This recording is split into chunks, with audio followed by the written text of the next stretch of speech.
అది ఆయన ఈరోజు కొత్తగా చెప్పేది అభిప్రాయం ఏం కాదు.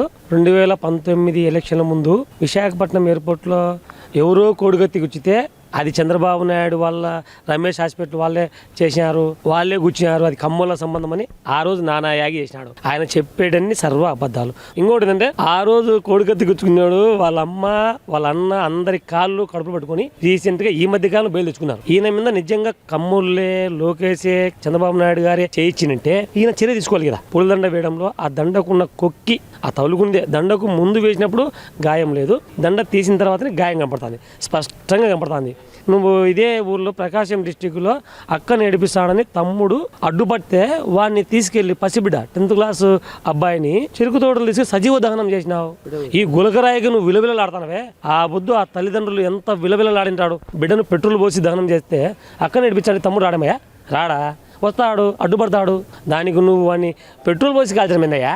బీహార్ రాష్ట్రం మంది ఏమన్నా ఆంధ్రప్రదేశ్ రాష్ట్రం.